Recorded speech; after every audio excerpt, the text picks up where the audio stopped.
Good morning, everyone. We have a full program, so we're going to get started on time here. My name is Tom Hare, and I'm a senior associate at the Pulte Institute for Global Development and director of our Central American Research Alliance. I'm pleased to be hosting today's discussion, Central American Democracy in Peril, with new findings from El Salvador put into context. I want to set the stage for today's event, but first, a couple of housekeeping items. The event today will be conducted both in English and Spanish, and we have simultaneous interpretation available via the interpretation button in Zoom. For our Spanish-speaking participants, hay traducción simultánea disponible si haces clic sobre el botón en el icono del globo abajo. Second, we will have a brief question and answer session at the end, so please use the Q&A feature to send in your questions during the event. Now, about the topic. Though most of you are already aware, it is worth briefly reviewing the events of the past couple of months to understand why we are concerned about democracy in El Salvador and the Central American region. Salvadoran President Bukele has enjoyed an approval rating of over 90% during his first 2 years in office. Earlier this year, he successfully translated that popularity into a legislative assembly majority for his new political party. Bukele's new mandate had the potential to be used to improve the social contract and strengthen democracy in El Salvador. He campaigned against the corruption of past leaders and their parties, and within months of his inauguration, he worked with the Organization of American States to establish the International Commission Against Impunity in El Salvador, or CICIG. However, as the pandemic gained force this time last year, Bukele's lockdowns and mandates were met with constitutional challenges in the Supreme Court, where he was ultimately overruled. Meanwhile, investigations uncovered nepotism and misuse of resources and procurement practices in the government's pandemic response. The Attorney General and CICIG were investigating these claims as Bukele's New Ideas Party won a supermajority in the Legislative Assembly this past spring. On the first day in session, May 1st, the Legislative Assembly voted to remove and replace the Attorney General in the Constitutional Chamber of the Supreme Court.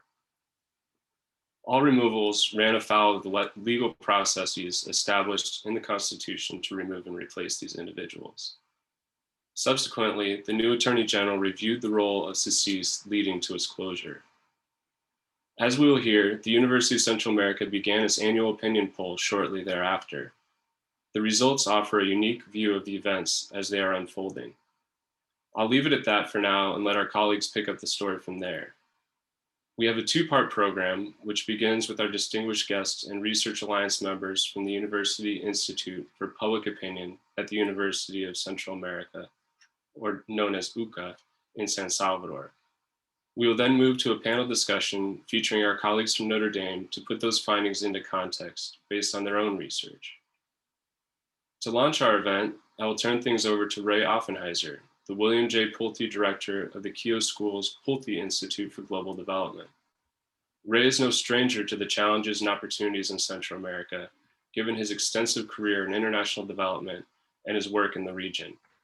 He was president of Oxfam America for over 20 years, and before that directed programs in Latin America for the Ford Foundation, the Inter-American Foundation, and Save the Children Federation. Ray, over to you. Great. Thank you, Tom, and welcome to all our guests who are joining us this morning virtually. As part of the Keough School, the Pulte Institute designs, monitors, and evaluates development programs sponsored by the US government and private actors across the globe. For those of you who may not be familiar with Notre Dame's Pulte Institute for Global Development, we are part within the University of the Keough School of Global Affairs, where we link academic expertise of the university with development practice and practitioners across the world. Today, we benefit from the presence of several of our colleagues from our sister institute, the Kellogg Institute for International Studies. Each are experts in their respective fields and will add important perspectives to our discussion today. Today's event is part of a series of dialogues on the realities facing Central Americans that the Pulte Institute has held in Central America, Washington, and virtually over the past year. Today, we're focusing on a potentially worrisome weakening of democratic norms, practices, and institutions across the region. As always, our work is based on evidence, and today we are pleased to be able to bring the voices of our partners at the University of Central America to today's discussion.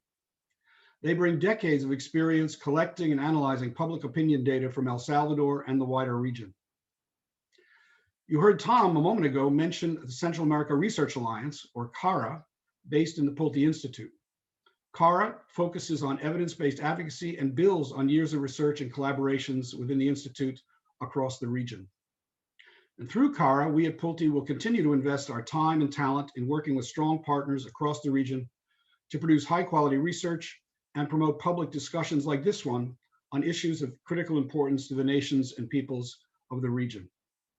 So thank you again for your participation this morning. And now I'll hand it back over to Tom to get us started. Thanks, Ray.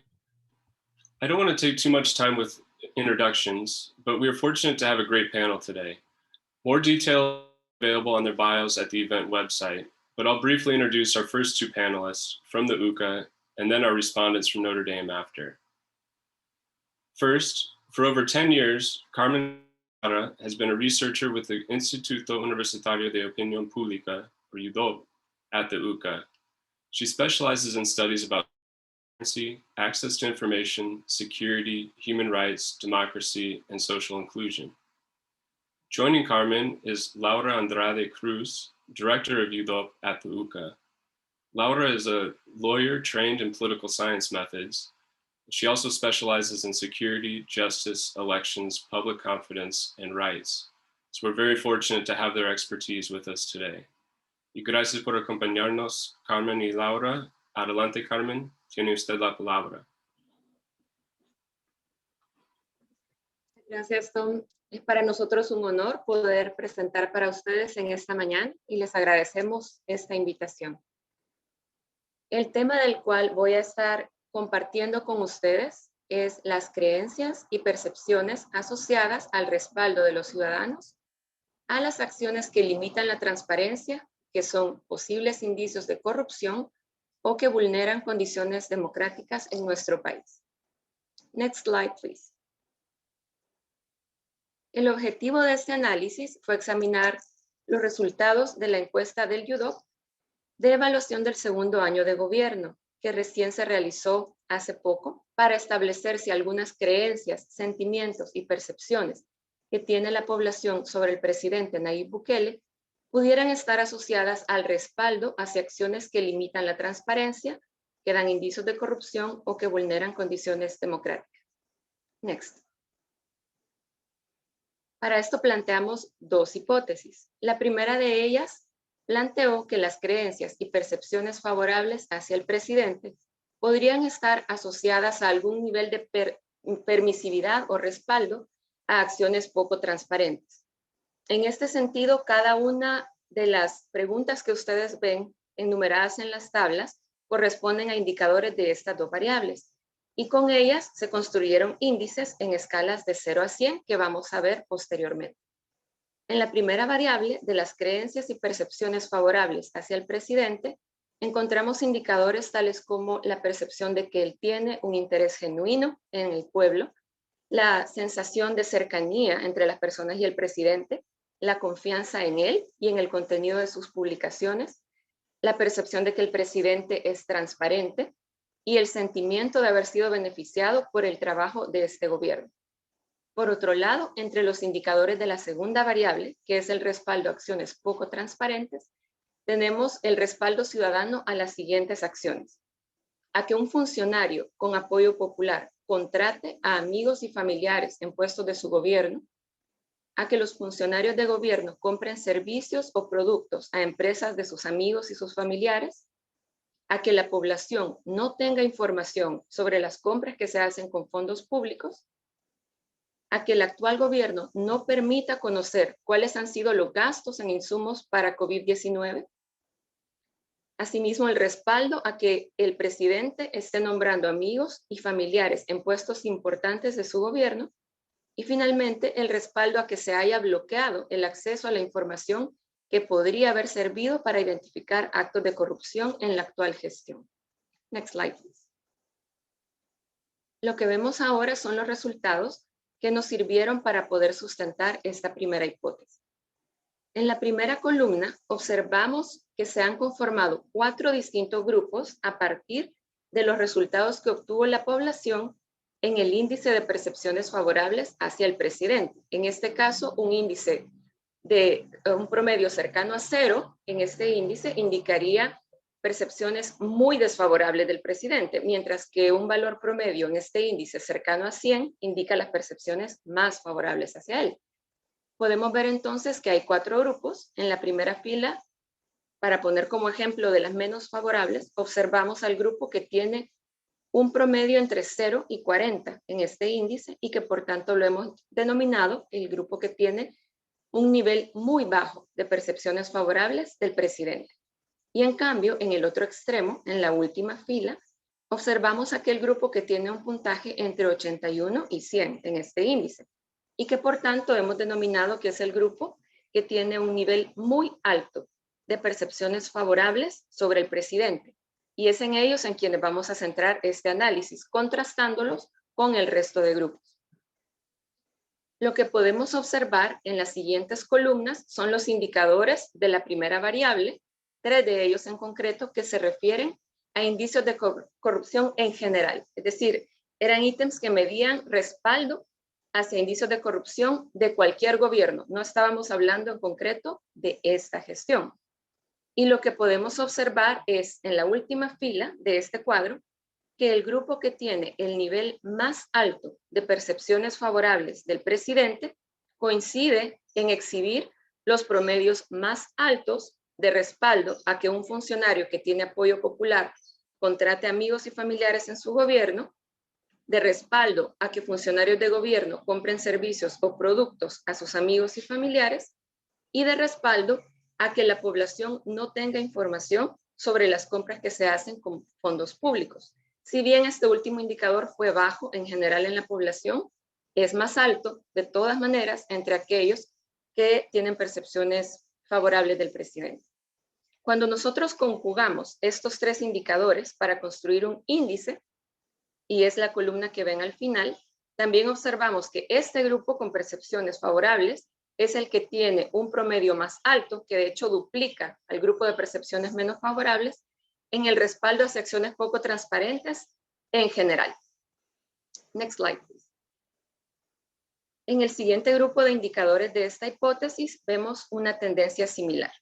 En la primera columna, de nuevo, tenemos a los 4 grupos en función de su nivel de percepciones favorables y vemos como el último grupo, el que tiene percepciones muy positivas sobre el presidente, en otras palabras, que confían en él, que lo consideran transparente, cercano y que se sienten beneficiados por él, también exhiben promedios más elevados que el resto de grupos, por ejemplo, hacia que el gobierno no permita conocer, este gobierno, ¿verdad? No permita conocer los gastos que se han tenido en insumos contra el COVID, el respaldo a que el presidente esté nombrando familiares y amigos en puestos importantes de su gobierno, son también los que más aprueban que se haya bloqueado el acceso a información que podría identificar actos de corrupción y los que obtienen, como podríamos esperar, el valor más elevado en el promedio del índice que está construido con estos 3 indicadores previos.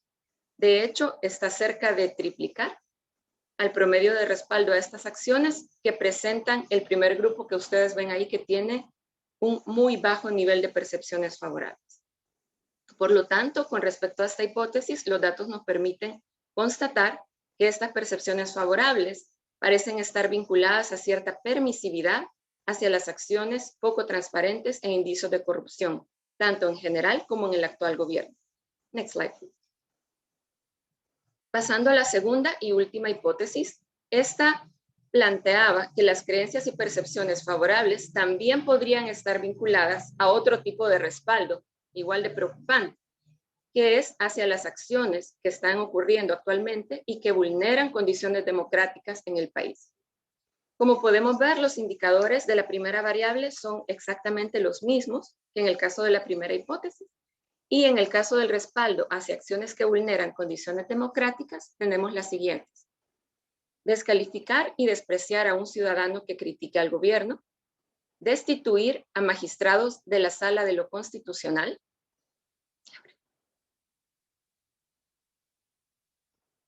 respaldar que el presidente, can we please go back to the previous? Respaldar que el presidente critique públicamente a las personas y organizaciones que estén en desacuerdo con él, y respaldar que se critique a miembros y unidades de la UCA, que precisamente ha sido una de las voces que ha expresado desacuerdo con las acciones gubernamentales. Next slide, please. En esa hipótesis vemos una tendencia exactamente igual a la de la primera hipótesis. En la primera columna tenemos los 4 grupos según su nivel de percepciones favorables sobre el presidente, ¿verdad? Nuevamente, según el nivel de confianza, cercanía, beneficio que sienten de él y percepción de transparencia y qué tan genuino él es en su interés por el pueblo. Y como podemos observar, quienes mantienen el índice de percepciones más alto y más positivo hacia el presidente son también los que están respaldando con mayor nivel de aprobación que se descalifique y se desprecie a cualquier ciudadano que critique el gobierno. Están respaldando en mayor medida que se haya destituido a los magistrados de la Sala de lo Constitucional. Están respaldando en mayor medida que el presidente critique a personas y organizaciones que estén en desacuerdo con él y también que critique a miembros y unidades de la UCA. Cuando observamos en conjunto el índice de respaldo hacia acciones que vulneran condiciones democráticas, que es la última columna que observan ahí, podemos mirar que el promedio de respaldo de las personas que tienen percepciones muy favorables del presidente está cerca de triplicar al de aquellas personas que tienen una percepción de él menos favorable. Next slide, please. Para ir finalizando, estos resultados nos muestran que el esfuerzo de generar conciencia en la población sobre la gravedad de los hechos que vulneran la democracia y la transparencia no puede apelar únicamente a elementos racionales de la población. Por ejemplo, hechos, datos, investigaciones, todo eso es fundamental, pero se tiene que acompañar de acciones que ayuden a reducir este sesgo asociado a percepciones que está producido por creencias y afectos sobre el presidente. Y esto comienza por educar a la población sobre la existencia de dicho sesgo. Next slide. Por último, las entidades que se estén esforzando en ser un contrapeso en este contexto tienen que conservar y fomentar ante la población estos elementos afectivos que hemos visto que la gente valora. Es decir, no podemos eliminar este sesgo, es parte de nuestra cognición como seres humanos, pero entonces tenemos también que aprovecharlo. Estas entidades tenemos que valorar la confianza, cercanía y la percepción que las personas tienen de que nuestro trabajo les beneficia. De esta manera también se pueden potenciar los mensajes y posicionamientos que se hagan desde entidades que no sean necesariamente afines al gobierno. Y por último, en este contexto como el salvadoreño, donde es claro que los valores democráticos no están fuertemente comprendidos e internalizados, estos esfuerzos encaminados a defender la democracia tienen que incorporar la promoción de lo que el politólogo Kofingal denomina democracia como una cultura, es decir, que esté materializada en un valor atribuido a la pluralidad, al respeto, a la tolerancia y sobre todo a que se respete el Estado de Derecho y no únicamente en lo que este autor denomina democracia como fin y como procedimiento, ¿verdad? No únicamente mirar si hay elecciones libres y periódicas o si las personas en el poder han sido elegidas por una mayoría del pueblo, sino que promover también estos valores democráticos en el ciudadano, en las personas comunes, que también esto es una parte necesaria de la democracia de la que constantemente se está perdiendo de vista. Con esto estaría finalizando y daría la palabra a la directora del UDOP, Laura Andrade. Gracias.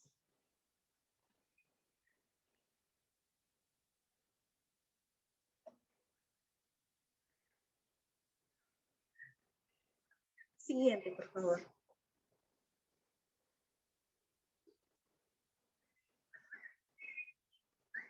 Next slide, please. Thank you.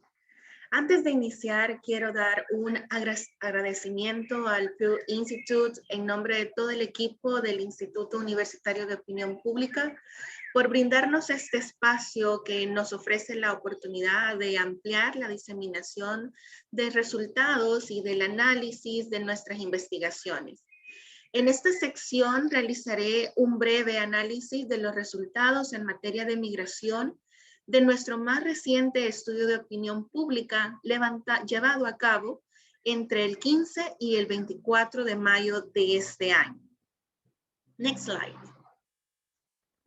Como podemos ver, uno de los elementos más importantes en materia de migración que el instituto ha venido recopilando históricamente ha sido el deseo que la población salvadoreña expresa sobre emigrar o irse a vivir a otro país. En esta oportunidad vemos como un 26.5% de la población salvadoreña afirmó en nuestra investigación que está interesado en realizar esta acción. Next slide. En términos comparativos podemos ver un elemento también importante en relación a esta administración. Entre 2019 y 2021 vemos que este es el porcentaje más bajo de la población salvadoreña que ha indicado tener deseos de migrar a otro país en la administración Bukele. Sin embargo, no ha sido el dato más bajo registrado en estos últimos años, especialmente en las encuestas de evaluación de gobierno, evaluación de año y estudios preelectorales que el UDOP ha realizado entre 2003 y 2021. Vemos cómo entre 2007 y 2008 había un porcentaje muy bajo de la quinta parte de la población salvadoreña que decía que tenía la intención de irse a migrar o a vivir a otro país, el cual coincide justamente con un momento previo a la crisis económica mundial que se enfrentó entre 2008 y 2009. Siguiente, next slide, please. En términos de quiénes son las personas que han expresado en mayoría su deseo de ir a migrar o irse a vivir a otro país, vemos algunas características importantes. Son en su mayoría mujeres, también en su mayoría personas que residen en áreas urbanas del país. Vemos que en términos de grupos etarios, esta población está conformada principalmente por dos: el grupo de 18 a 25 años y de 26 a 40.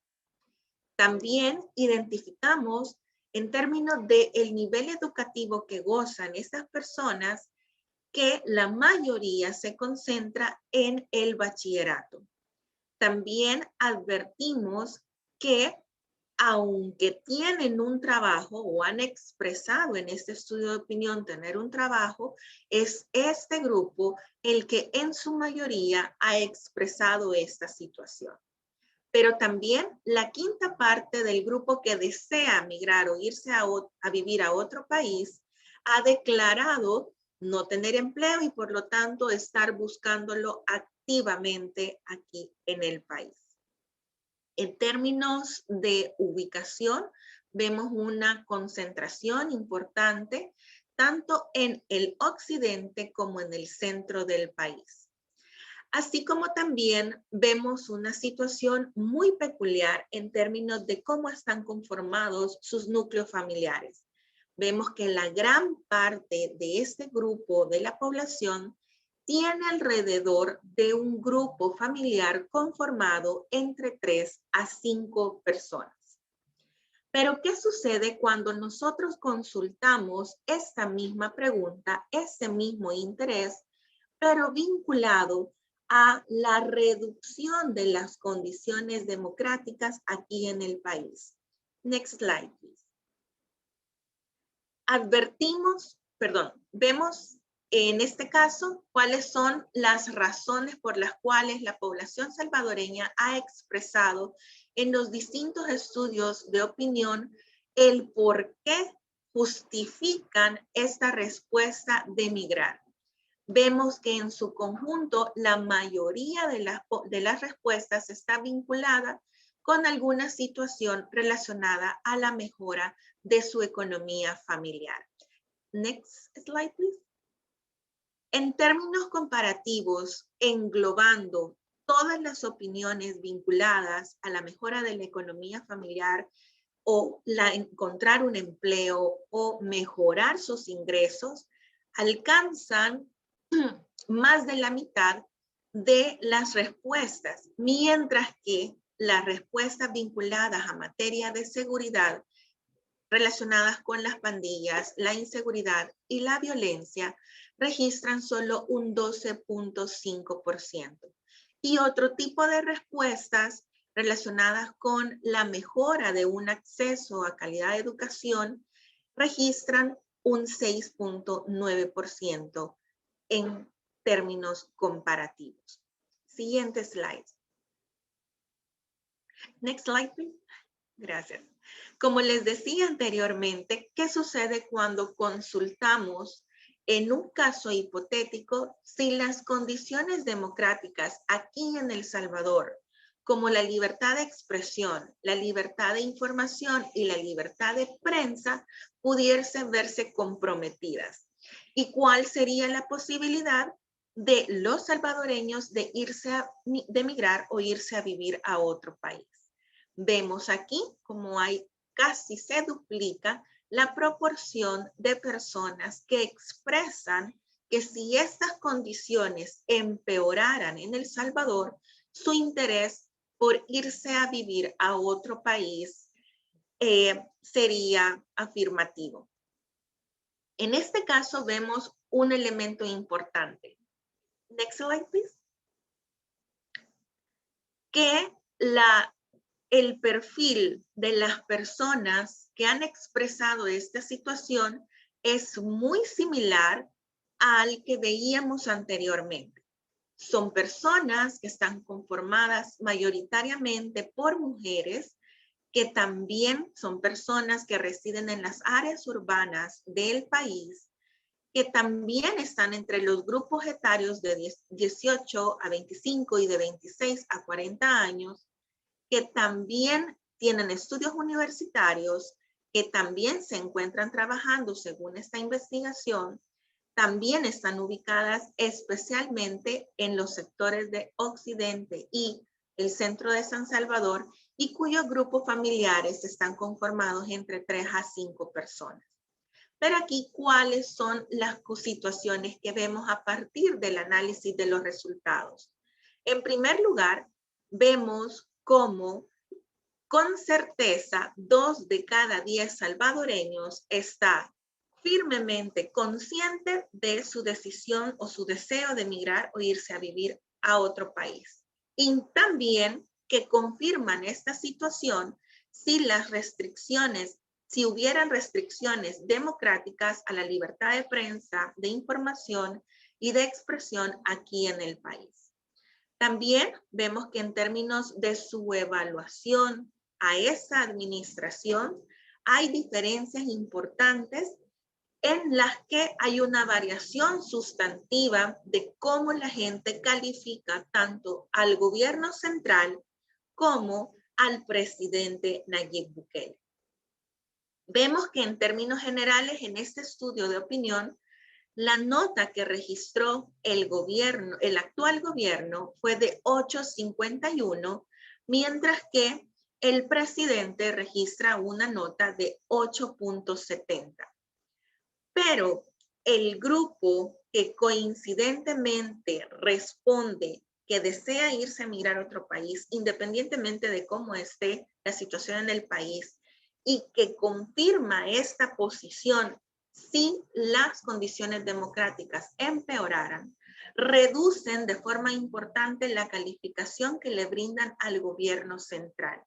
Registran un 7.77, mientras que al presidente Bukele le otorgan una calificación de 7.97. También vemos cómo son las justificaciones económicas las que persisten en este grupo de la población para pensar en irse a otro país. Y otro elemento fundamental es que, si bien es cierto, las principales políticas públicas de esta administración, como el Plan Control Territorial, la entrega de víveres en el marco de la pandemia por coronavirus y la entrega de computadoras a algunos estudiantes del sector público han sido bien evaluadas por la mayoría de la población, el grupo de personas que sostiene su deseo de irse a mirar a otro país para ambas situaciones registra una reducción de su evaluación positiva de aproximadamente entre 6 y 8 puntos porcentuales. Vemos que hay una reducción de un 65.9 hasta un 79.2 en estas opiniones vinculadas a la evaluación de las distintas políticas públicas versus más del 80% que registra la población en general. Con esto concluyo esta sección y agradezco mucho el espacio. Mil gracias, Laura y Carmen. Creo que son datos muy interesantes y oportunos, con importancia no solo para temas nacionales y regionales, pero también aquí en Estados Unidos en cuanto a la discusión sobre el impacto en la migración. If you have a question for Laura and Carmen, I remind you to go ahead and ask it in the Q&A button on your Zoom, and we will address all the questions together at the end.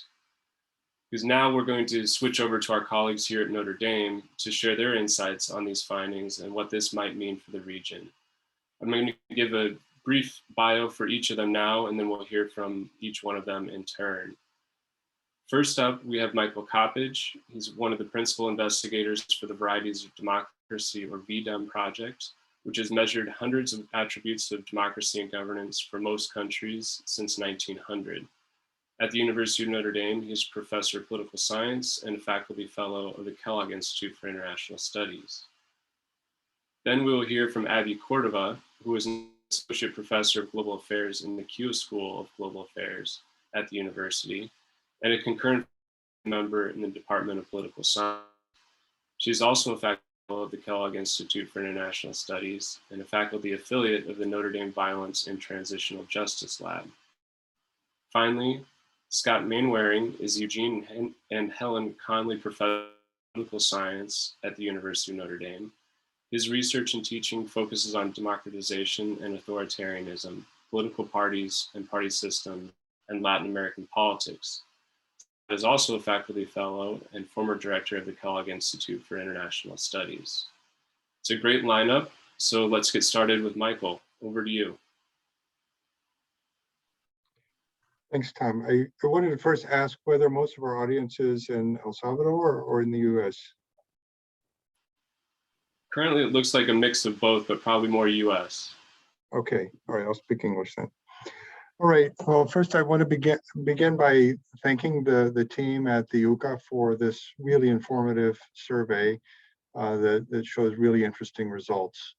My commentary is going to be limited to some rather comparative observations because I have to confess that I don't know a whole lot about, well, I have a very superficial knowledge or understanding of Salvadoran politics. I've spent only 5 days in the country, so I can't claim a whole lot of expertise. So I'll talk more about other things. But what really stands out to me in this survey is the really high level of support for democracy, confidence in institutions, which is really high compared to what you see in a lot of other countries, and really high levels of approval for the performance of the government and of President Bukele. And this is, I think, even more surprising given the deep economic contraction that the country experienced in the first semester of last year due to the pandemic and due to the chronic level of gang violence in the country. But as this team has pointed out, these results present us with a big paradox. That on the one hand, we see very democratic opinions and very high levels of approval for the government of Bukele, in spite of what we know about the attempt by the government to occupy the Legislative Assembly, which some people characterize as an autogolpe, the firings of high magistrates from the court, some censorship of the media and public criticism of political opponents, militarization of the police, and many investigations for nepotism and corruption and lack of transparency. So it's hard to balance the high public opinion with the known facts about some threats to democracy. So the investigators, the researchers, highlight that there is a minority of respondents who have a much lower evaluation of economic performance, how the government has addressed the pandemic, and how it's performed in general.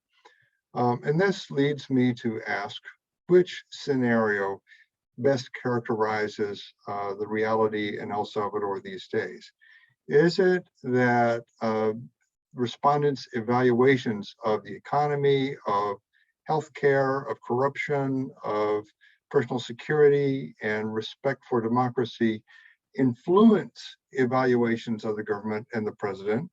Or on the other hand, could it be that loyalties or sympathies toward the government and the president influence the evaluations of all these other things? Which way does the causal arrow point? And the researchers suggest that the latter is the case rather than the former. And generally, I'm in agreement with that.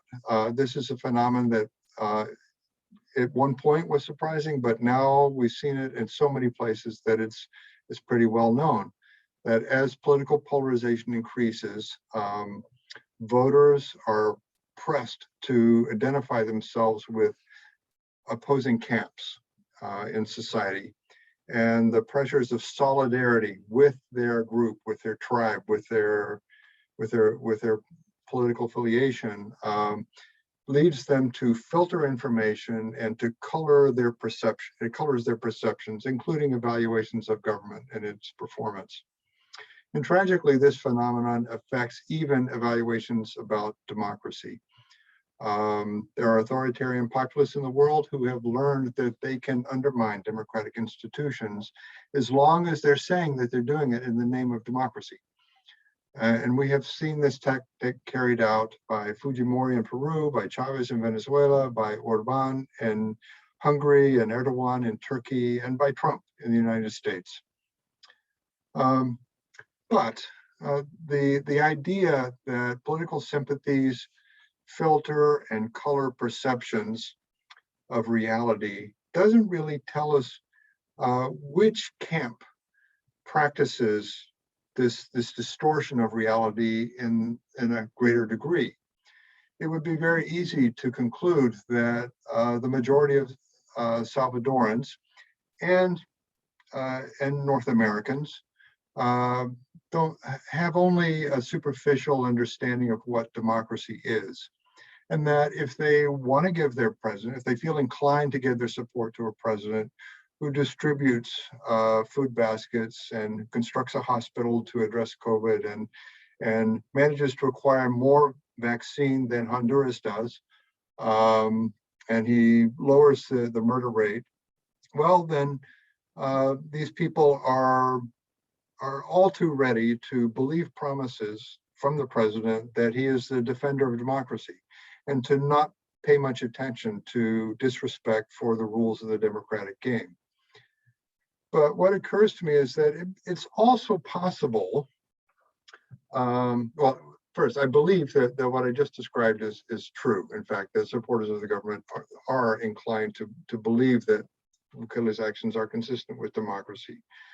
And that is some filtering and coloring of information. But it's also possible that the opposite is happening on the other side.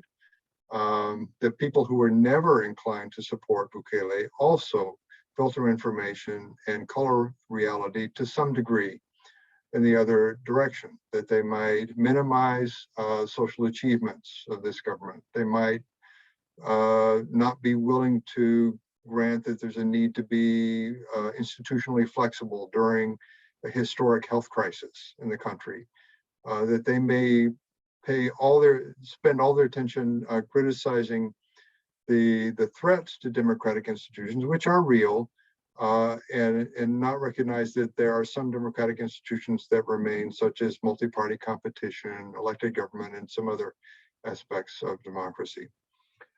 So I suspect that the degree of distortion is not equal between the two camps, and the Bukele supporters probably distort reality more than the Bukele opponents. But given my limited knowledge of Salvadoran politics, I'm going to leave it to other people to instruct me on this matter and inform the rest of us about which reality is more likely. So I will stop there. Thank you. Thanks, Michael. Over to you, Abby. Thank you so much for the invitation. Voy a hablar en español. Es un gusto compartir este espacio con ustedes. Mis comentarios los he dividido en dos partes. Primero quisiera comentar brevemente sobre los resultados de la encuesta de la UCA y luego comentar sobre las implicaciones de la coyuntura política actual en El Salvador para el tema de migración, tomando en cuenta evidencia empírica. Mi lectura de los resultados de la encuesta del UDOP es que, aunque en general la gestión del gobierno ha sido bien evaluada en este segundo año, como pudimos ver, este apoyo al Ejecutivo no es incondicional, no es que la población le esté dando un cheque en blanco al gobierno. Desde mi punto de vista, dependiendo de las próximas acciones que el gobierno tome, ese apoyo podría o no mantenerse. Y digo esto en primer lugar porque, como pudimos observar, los resultados realmente sugieren que aún entre aquellos que expresan un alto nivel de simpatía por el presidente y su gobierno, no todos están dispuestos a darle la espalda a principios democráticos. Esto sugiere que de seguir la tendencia actual que hemos visto de acciones autoritarias, ese apoyo ciudadano al gobierno puede caer. ¿Qué sabemos desde la literatura? Bueno, los estudios académicos y la literatura sobre opinión pública sugieren que solo si la ciudadanía percibe una gobernanza democrática de calidad, sostenida, encaminada a mitigar los problemas estructurales del país, el apoyo ciudadano se mantendrá. Los resultados de la encuesta de la UCA sugieren, como Michael hacía referencia, que esta evaluación positiva de la ciudadanía, este segundo año de gestión, es probable que esté en realidad, o sea, el resultado de las medidas cortoplacistas que el gobierno ha tomado, las cuales no son sostenibles, tales como la entrega de alimentos, bonos en cash o efectivo, entrega de computadoras, que claramente son medidas de corto plazo que no contrarrestan los problemas estructurales del país. Al mismo tiempo, en esta última encuesta vemos una tendencia que está ahí, que está latente, y es que la población está comenzando a tener dudas sobre la efectividad, por ejemplo, de uno de los programas emblemáticos que el gobierno ha promocionado como solución al crimen organizado, y me refiero al Plan Control Territorial, del cual se tiene poca información, por cierto, sobre su diseño e implementación. De acuerdo a la encuesta del UDOP y los resultados que las compañeras habían presentado en otro espacio, la proporción de salvadoreños y salvadoreñas que opina que el Plan Control Territorial está ayudando en algo o mucho a reducir la delincuencia se ha caído 11 puntos porcentuales en este segundo año. Es decir, que la población no mira definitivamente todo color de rosa. Quiero comentar adicionalmente que con la reciente adopción del Bitcoin como moneda de curso legal y la confusión y preocupación que estamos viendo en diferentes medios por esta decisión entre la población, pues no sabemos cuál será el resultado exacto de eso, pero es probable que un mayor porcentaje de la población comience a cuestionar el manejo que el gobierno está haciendo de la economía, e incluso que la ciudadanía vea su economía personal directamente afectada si esta ley se implementa en septiembre. La coyuntura actual política de El Salvador es ciertamente preocupante y tiene implicaciones como las compañeras mencionaba, para los flujos migratorios que podríamos observar. Con mis colegas en otras universidades e institutos, específicamente el profesor Jonathan Hinsky, Mary Malone y Diana Orsés, hemos llevado a cabo estudios y análisis estadísticos que sugieren que sin una mejora real en la calidad de la gobernanza en Centroamérica, sustentada en principios democráticos, los flujos migratorios, principalmente hacia Estados Unidos, continuarán e incluso podrían incrementar. Hemos publicado estudios sobre esto, pero también tenemos ahora, estamos desarrollando un trabajo de libro al respecto. Y en el caso concreto de El Salvador, para compartir alguna información rápidamente, con base a análisis estadísticos que nosotros hemos realizado usando datos del Proyecto de Opinión Pública de América Latina, encontramos que las personas que han sido víctimas por crimen, incluyendo la extorsión por parte de pandillas, es uno de los principales factores que influyen en la decisión de emigrar, es decir, tener una experiencia personal con la violencia y el crimen. De forma también interesante y que refuerza la idea de que la gobernanza de calidad es importante y que la transparencia de las instituciones del Estado y cómo se comportan realmente es importante para tomar o no una decisión de emigrar. También encontramos en unos últimos análisis que hemos realizado para el caso de El Salvador, que las personas que perciben que la policía está involucrada en el crimen son también propensas a expresar intención de emigrar, dado que se sienten desprotegidas, independientemente si éstas han tenido o no una experiencia personal con el crimen. En general, además de factores asociados a la inseguridad y motivaciones económicas que ya bien las compañeras también señalaron, que son importantes para esa decisión de emigrar, los resultados que nosotros también hemos llevado a cabo con los colegas que mencioné muestran que cuando la ciudadanía percibe que la democracia en el país no está funcionando bien, la población tiene una mayor probabilidad de querer emigrar en el caso de El Salvador. Este resultado es similar al que presentaron las compañeras aquí, usando otros datos, datos más recientes, lo cual vemos que en realidad los resultados están en sintonía. ¿Y qué sugiere esto? Bueno, sugiere que el respeto gubernamental a los principios democráticos es también importante para que los y las salvadoreñas decidan y puedan permanecer en el país. Estaba recientemente viendo datos para Nicaragua y las Naciones Unidas cita el dato que más de 100,000 personas han dejado Nicaragua desde el 2018 por la crisis política que se ha generado. En general, tiendo a estar de acuerdo con Michael que sí, un aspecto que tiene muchos matices, pero esperanzador, es que sí, por lo menos en promedio, la población quiere que se respete el Estado de Derecho y expresa principios democráticos. Lo dejo acá y muchísimas gracias de nuevo. Gracias, Abby. Scott, can you round us out?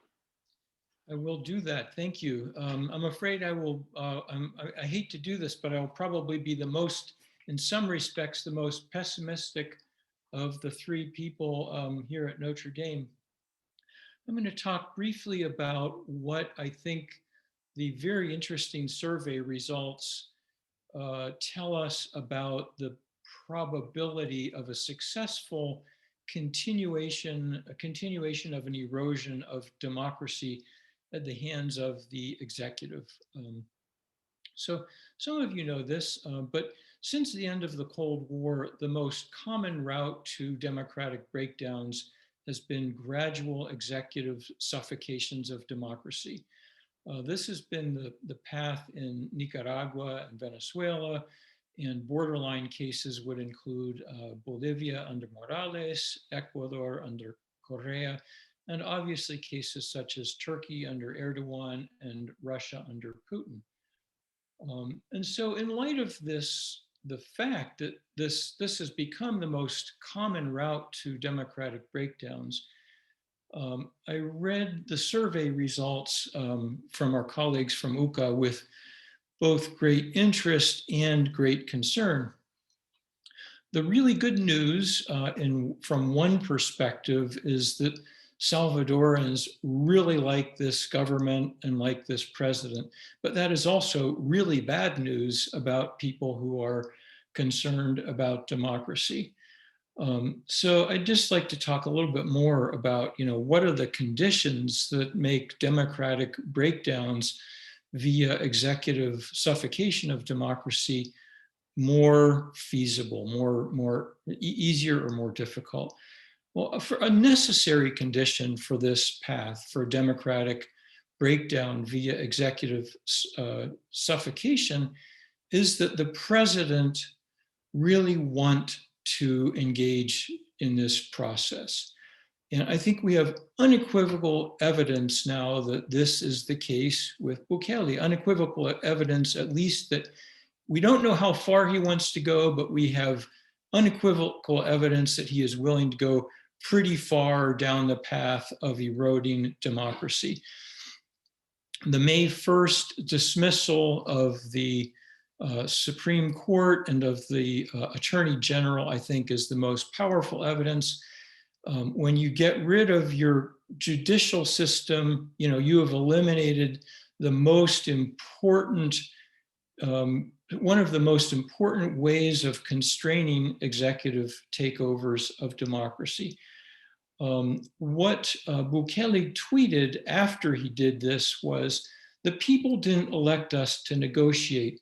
Everyone will have to go. That is chilling for advocates of democracy. Human Rights Watch, I think, absolutely correctly said, this is an assault on democracy. So that's the first question. How far does Bukele want to go? How far is he willing to erode democracy? And I think we have a lot of indications already that he's absolutely disposed to erode democracy to an alarming degree. I want to ask one other question, which is, what are the most important conditions that enable presidents to go down this path if they want to? And I think that, two of the most important conditions are popular support and legislative support. I guess my reading of the public opinion survey here is much more favorable to Bukele than Abby's. She knows 1,000 times more about public opinion and about El Salvador, so you should probably believe her and not me. But having said that, I have never seen such high approval ratings for a president under democracy, 92.1% approval rating. And as Michael commented, this is especially amazing in light of the economic situation, the crime situation, and COVID. 80% in the survey said that the government is doing things well. 6.5% said it's doing things poorly. 87.5% said the government is a positive change. 7.5% said it's a negative change. And there's very, very high support for all of the most important issues the country is facing. The economy, 62% said it's better, 13% worse. Public security, 72% said it's better, 9% worse. And in terms of handling the pandemic, on a 10-point scale, the government has a 9.04. This is just extraordinary.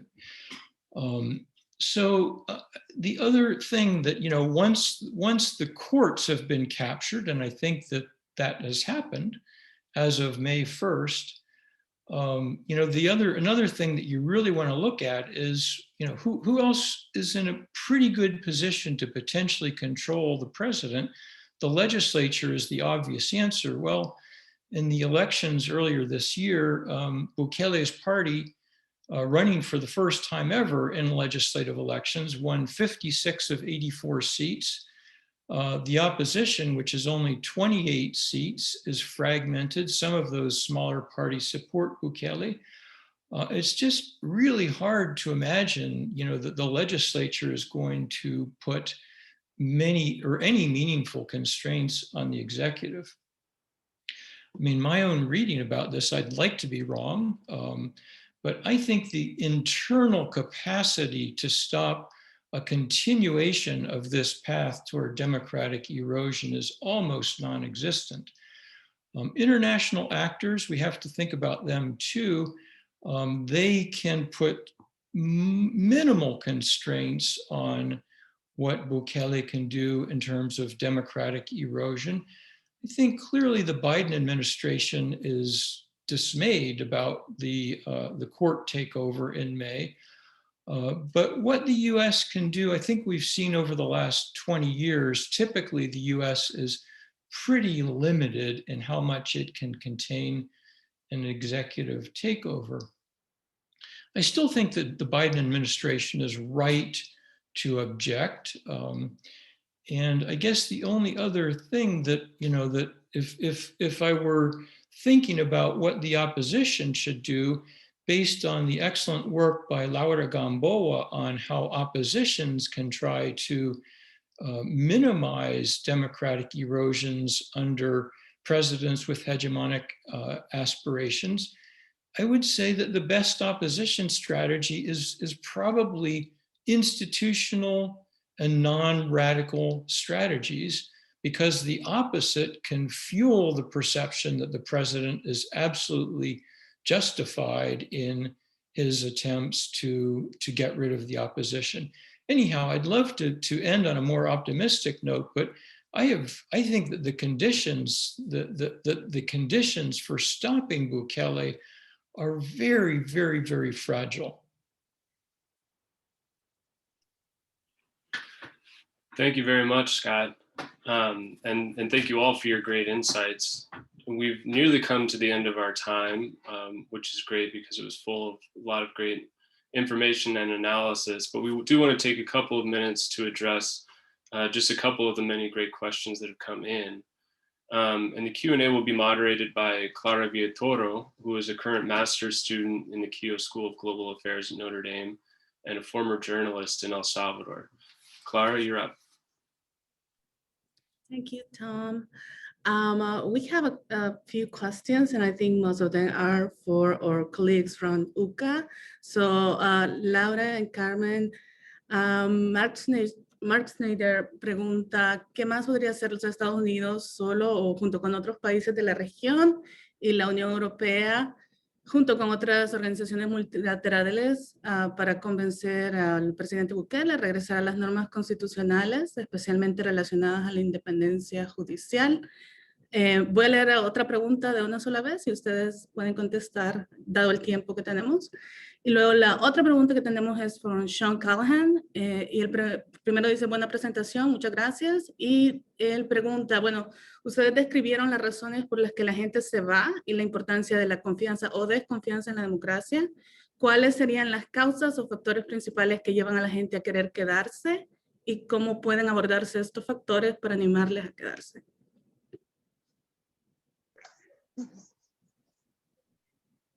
Bueno, quisiera iniciar solo comentando muy brevemente, no con respecto a estas preguntas, que creo que algún par de ellas se evacuaron en el chat, sino con referencia a comentarios que se han hecho sobre las condiciones democráticas en el país.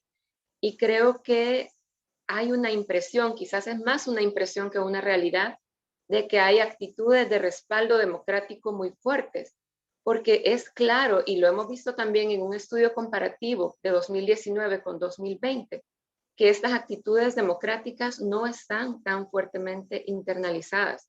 Les pongo como ejemplo que más de la mitad de la población puede estar, por ejemplo, de acuerdo con que la democracia es la mejor forma de gobierno, y este mismo grupo decir que en ciertas circunstancias un gobierno autoritario es preferible que uno democrático.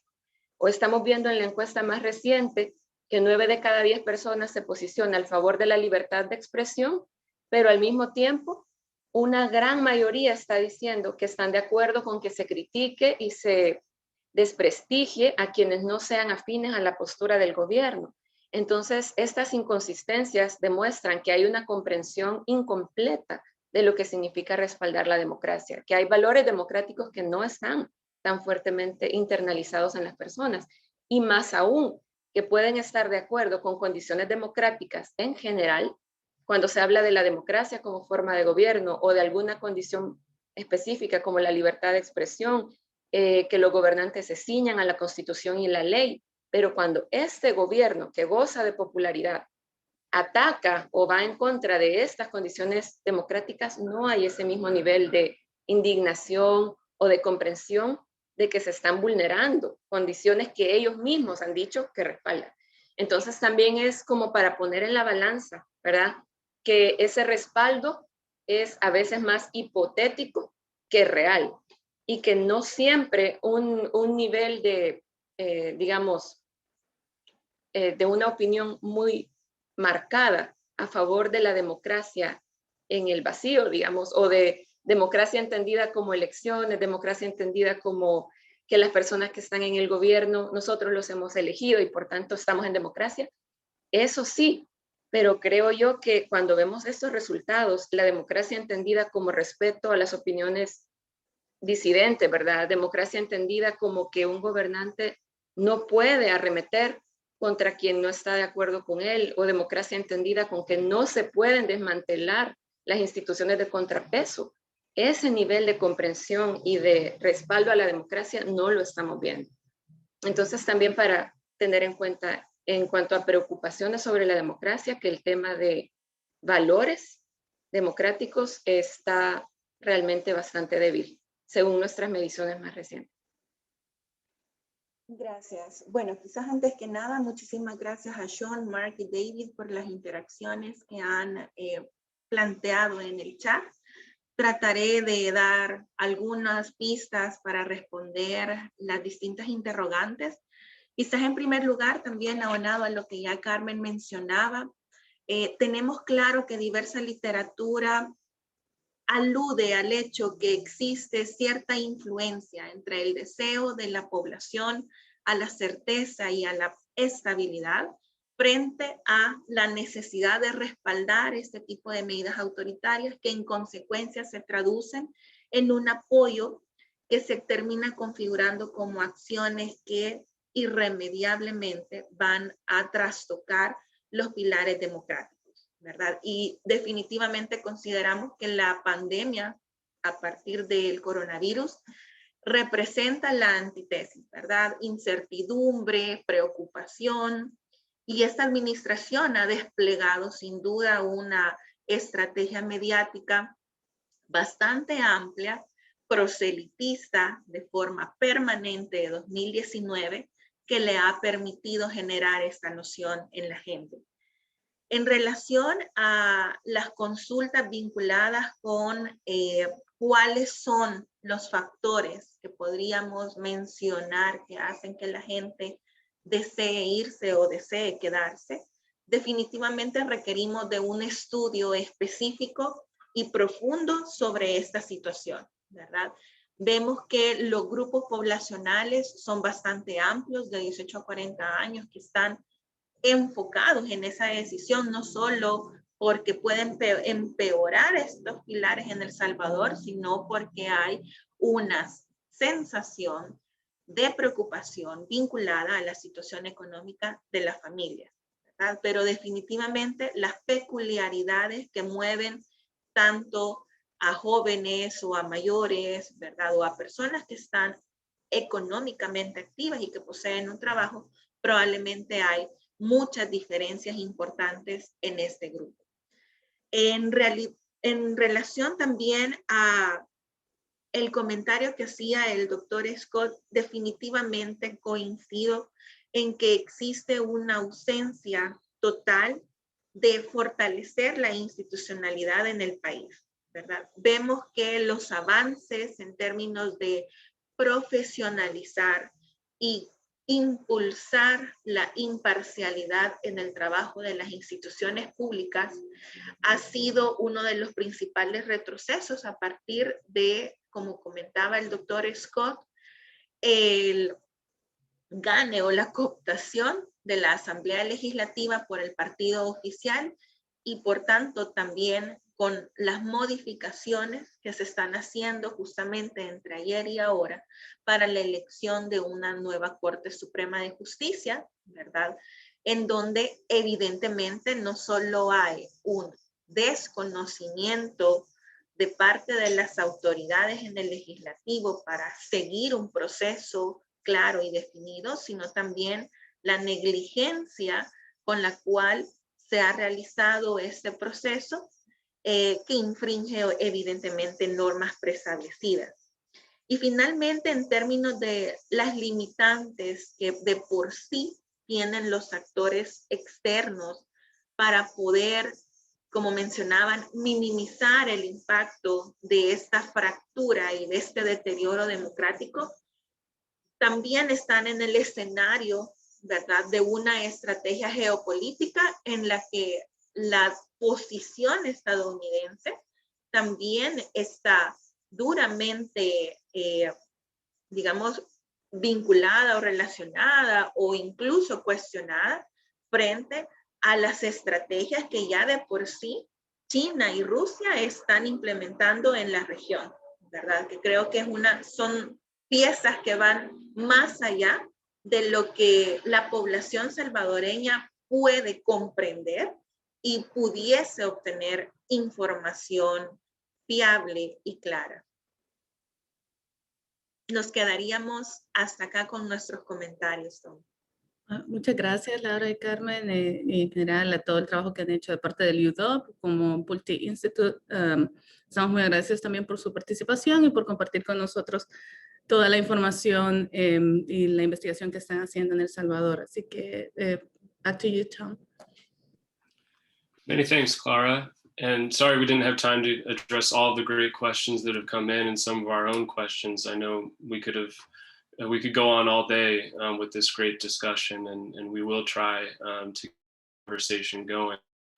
But I do want to take this time to thank all of our great panelists for their interventions, to the UCA for sharing their results with us and with everyone. I think it's worth taking time to really dig into what they found, and I think over time we'll see more coming from Laura and Carmen and some of their great work, and hope to be able to share that with everyone more broadly as well. So we've come to the end of our event. Thank you for joining us, and stay tuned for future events.